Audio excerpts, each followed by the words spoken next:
महोदय, भारत ही नहीं, सारी दुनिया आज विज्ञान और प्रौद्योगिकी के द्वारा लाए गए परिवर्तनों के कारण महान परिवर्तनों की ड्योढ़ी पर खड़ी है। इन चीज़ों ने लोगों के जीवन को बदला तो है, किंतु केवल ऊपरी तौर पर। आज हमारे पास ऊंची ऊंची और सुंदर सुंदर इमारतें हैं। खेतीबाड़ी के कुछ आधुनिक तरीके भी हमें मालूम हैं, लेकिन आज हमें एक नए प्रकार के मानव की आवश्यकता है। ऐसा मानव जो विस्तारशील ज्ञान को वास्तविक उच्च जीवन के लिए उपयोग कर सके। मेरे विचार से गांधी जी ने यही करने का प्रयत्न किया, एक मानव निर्माण करने का। मैं नहीं कह सकती कि मनुष्य का स्वभाव जैसा है उसे देखते हुए आज की दुनिया में ऐसा करना संभव होगा या नहीं, किंतु इस दिशा में प्रयत्न करना उपयुक्त होगा और केवल बुद्धिजीवी ही इस तरह का प्रयत्न और दूसरों का मार्गदर्शन कर सकते हैं। आज दुनिया बहुत छोटी हो गई है और हम अलग अलग खानों में बंटकर नहीं रह सकते। हमें अपने लक्ष्य प्राप्ति के लिए कहीं अधिक एक होकर रहने की आवश्यकता है। हम लोकतंत्र में विश्वास करते हैं। एक तो संसदीय प्रणाली की सरकार के अर्थ में, दूसरे उस तरीके में जिस तरीके से हम अपनी पार्टी में और अन्यत्र काम करते हैं। पर लोकसभा रूपी हमारा ताज़ा पानी कभी कभी जातिवाद, सांप्रदायिकता और सामाजिक रीति रिवाजों इत्यादि के सड़ते गड्ढों में बंद हो जाता है। आपके पास लोकतंत्र है, आपके पास वोट देने का अधिकार है, या आप अपने विचारों को खुलकर प्रकट कर सकते हैं।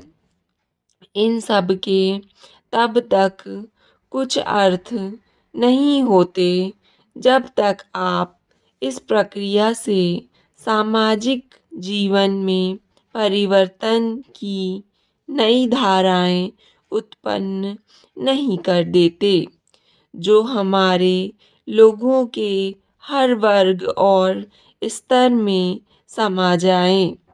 प्रस्ताव पास कर देना बहुत सरल है, पर उसका कार्यान्वयन करना सरल नहीं।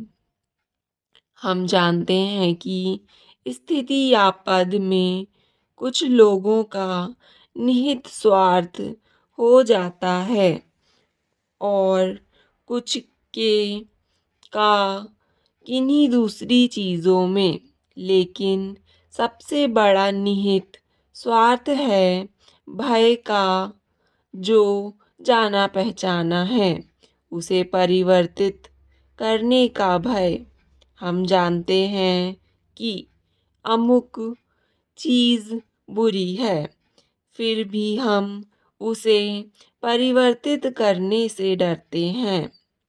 लेकिन आज हम इस तरह बड़े बड़े परिवर्तनों के बिना वास्तव में जीवित ही नहीं रह सकते।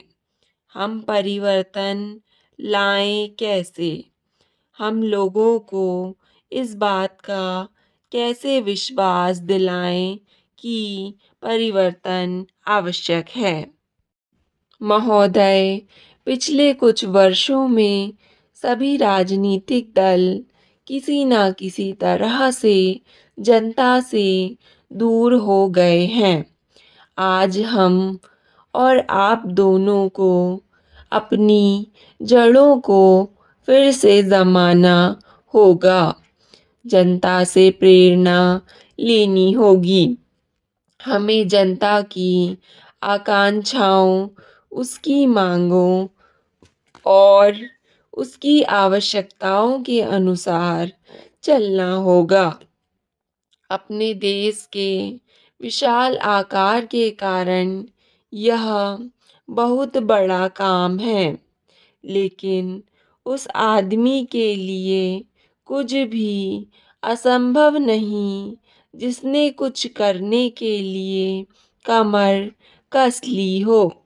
कुछ देशों में लोग चढ़ने के लिए पहाड़ों की ऊंची से ऊंची चोटियों की तलाश में रहते हैं ताकि उनके मन और काम की चुनौतियों का समाधान हो सके। कुछ दूसरे छोटी छोटी नावों में सागर और महासागरों को पार करने के लिए निकल पड़ते हैं। ये सब असाधारण उद्यम हैं, किंतु हमारी चुनौतियां तो हमारे दरवाजे पर ही दस्तक दे रही है। हमें ऊंचे ऊंचे पर्वतों पर या गहरे सागरों तक जाने की आवश्यकता नहीं। हमारे हर गांव में गरीबी है और घर घर में जात पात है। ये वे पर्वत हैं जिन पर हमें चढ़ना है और ये वे महासागर हैं जिन्हें हमें पार करना है। मुझे मालूम है कि हम में वह शक्ति है। मैं जानती हूँ हम में क्षमता है। केवल प्रश्न है करने का और मैं आशा करती हूँ कि यह सम्मेलन उस दिशा में ले जाने वाला एक छोटा सा कदम होगा। आदमी के चंद्रमा पर पहुंचने के बाद किसी ने कहा था कि वह कदम रखने वाले के लिए छोटा सा कदम है, किंतु मानव जाति के लिए बहुत बड़ा कदम था। अतः मेरे विचार से आप कह सकते हैं कि आपके लिए यह छोटा कदम होगा, लेकिन यदि आप सफल हुए तो भारत के लिए यह महान कदम होगा। मैं आशा करती हूँ कि आप इसे ध्यान में रखेंगे और दूसरों में उत्साह पैदा कर सकेंगे, क्योंकि किसी भी तरह की उपलब्धि के रास्ते में सबसे बड़ी बाधाओं में से एक है हमारे बुद्धिजीवियों, हमारे पत्रकारों इत्यादि में व्याप्त अविश्वास या संदेह वृत्ति। इस बाधा को हटाना होगा।